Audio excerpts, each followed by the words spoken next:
Let's discuss this further. Activists are warning that government could hit back in the wake of the leaks. The Right to Know campaign says South Africans could face a media crackdown in that respect.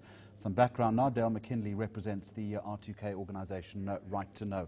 Let's talk about how it got leaked in the first place. Well, as far as we understand it, it was a digital leak to Al Jazeera and The Guardian, obviously anonymously, so we don't know the source of that leak. But one would assume that it was a whistleblower inside some intelligence or security apparatus, probably in the West, that had access to all of these cables. What does it say about how porous our own state security apparatus is? Well, this is something that has been raised on a regular basis. We don't know what the security situation is with our intelligence, what's being leaked, what's not. And we're never told about these things. So one of the problems is the secrecy itself prevents their public scrutiny and about the security of our intelligence services. We know that the State Security Minister is studying the situation right now, but there is a suggestion perhaps that there is going to be a crackdown as a consequence of this. Do you agree with that, and if so, in what form? Well, I would hope not. One would hope that these would be seen as something that is an opportunity for the security intelligence services to reform. There's an intelligence review process in our country, but there are some very hardline people in our government that I think do want to see crackdowns, that would like to have new measures put on the media, that would like the secrecy bill to be signed by President Zuma, which is on his desk.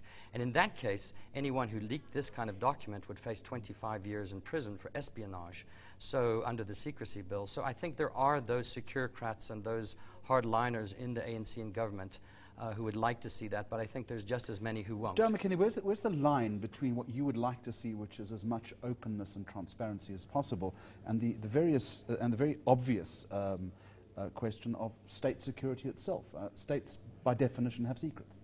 They do, but in this case, these cables, Al Jazeera and Guardian, have said specifically that they have redacted certain information that might be sensitive and expose certain individuals to harm, and that's a responsible thing to do. The other things that we need to know about is, for example, this nuclear deal.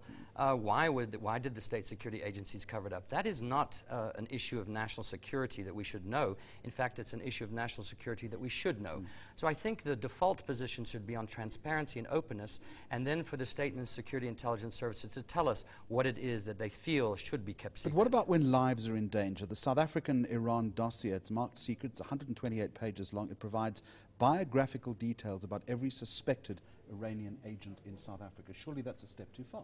Well, as far as I understand it, they have taken out quite a lot of those names and redacted where it is possible that those individuals.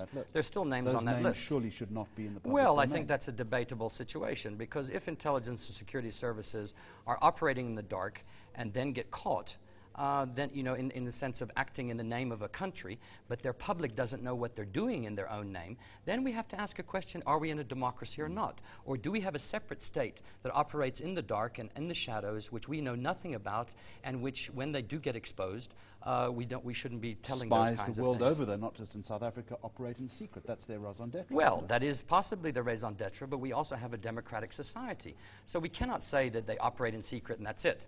And so we should know nothing about what they're doing. What we're saying is we need to engage in a conversation, and we need to have legal laws where open and transparency is the default. Let's, for example, say, should our state security agency table reports that should be discussed by the public? Should there be public input into the state security measures and the intelligence estimates? Well, these are debates that should happen. We cannot have a situation where we're told to keep quiet and not ask the questions in the name of national security. We see what's happened in the United States when that is the case. Do you have a view as to why we've been dragged into this in the first place, given that we're effectively bystanders in this whole argument? Some suggestions are saying that we're simply unable to ignore pressure from the likes of the CIA, MI6, or even Israel's Mossad.